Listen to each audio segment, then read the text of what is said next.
I want to go ahead and talk to you today about our Introduction to Special Populations Education class and just what we've learned throughout the course of the semester. Let's go ahead and begin with our gifted and talented section. I want to first go ahead and define that for you. And the definition of a gifted and talented child or youth is one who performs at or shows a potential for performing at a remarkably high level of accomplishment when compared to others of the same age, experience, or environment, and who display one or more of certain gifts or talents. There is a difference between bright students and gifted and talented students. Bright students are usually a joy to teach. They listen well, work hard, and rarely question the teacher.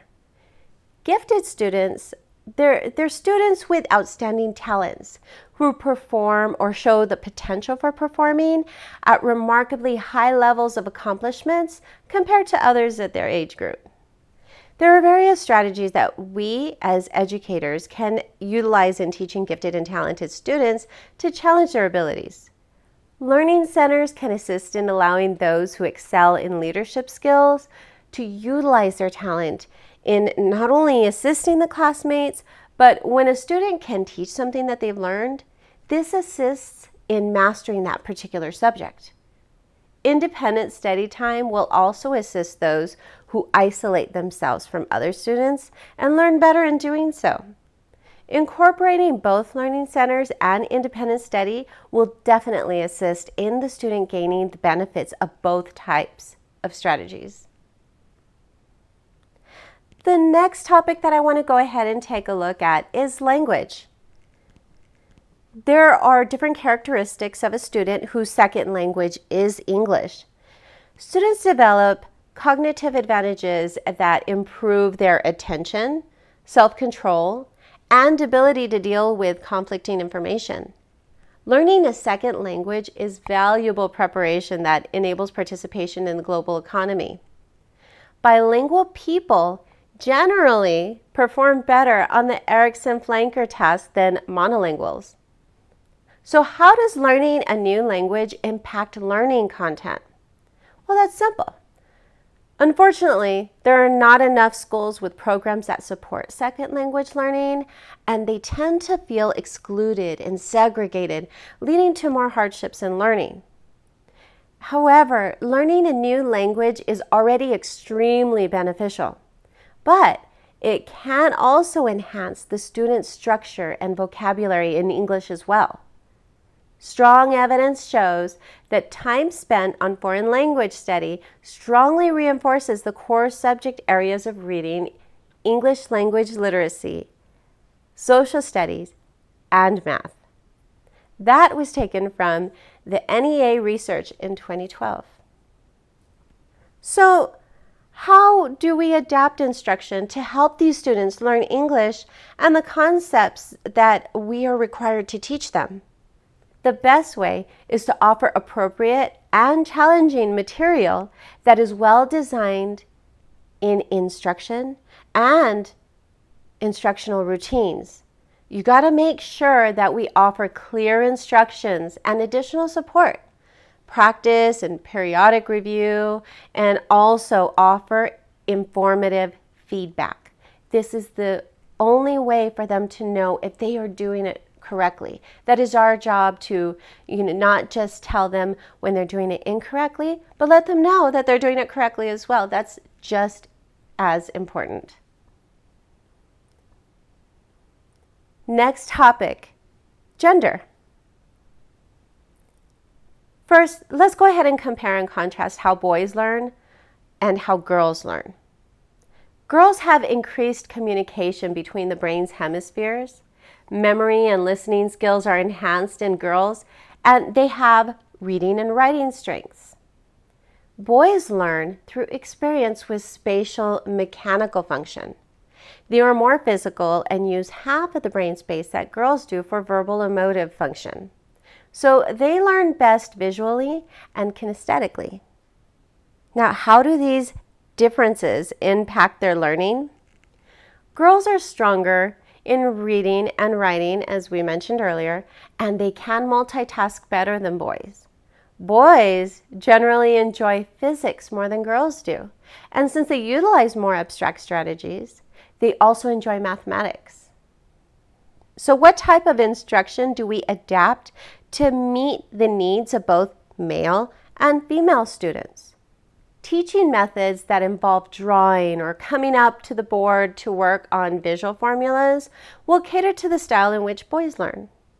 Group projects and word activities will be beneficial to girls' learning styles. So there's a variety of things that we can utilize and keep in our toolbox that will cater to both male and female students. Moving right along to sexual orientation. How does sexual orientation impact learning?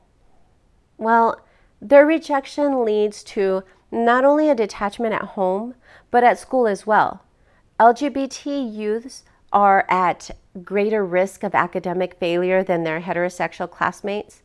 They also do not get involved in many school activities, and it has been reported that over 25% of LGBT youths are high school dropouts. So we need to make a difference in our classrooms when teaching students from various sexual orientations. A goal of mine would be to follow the footsteps of a teacher that I read about who takes 10 minutes out of his day to compliment every student. Now, time is going to be of the essence since his setting was a bit different than mine would be as a high school teacher. However, I will greet the students as they walk into my classroom, say goodbye to them as they exit the door as well. I want to give each of them compliments daily, whether it's at the beginning of class, at the end of class, throughout class time. And the purpose of this is to lead by example so that the entire class is accepting of one another and know that we are in class to learn and harassment will not be tolerated. I read somewhere that hate is taught, and when it is, love is forgotten. I want to remind them that love should not require strength to do, but rather it should come naturally. When they are around a setting that constantly displays positivity, they will follow suit. This will provide an equal learning experience that will eliminate unnecessary distractions. The next topic is race and ethnicity. Now, there are many benefits and challenges of racial, ethnic, and other types of cultural diversity. There is no doubt that some may have racial and multicultural issues, which can be a challenge for some. However, diversity in the classroom is extremely beneficial in not only the opportunity to confront those issues, but also in positively affecting the cognitive development, classroom experience satisfaction, and leadership abilities among the students. So, how will we teach students from different races and ethnic groups? I think it is imperative to include diversity in cultures and races in the curriculum as well. Celebrate special days of the calendar of various cultures, special days in history to teach about, and fantastic stories that include a variety of cultures will promote a healthy and diverse classroom atmosphere. I think it's great to have different cultures in one classroom because there's so much to talk about. So I think it is crucial as a teacher to go ahead and celebrate those cultures, and it'll make it interesting in the classroom for everybody to learn about them as well. Thank you so much. This is for Module 1, and this is a recap on what we've learned.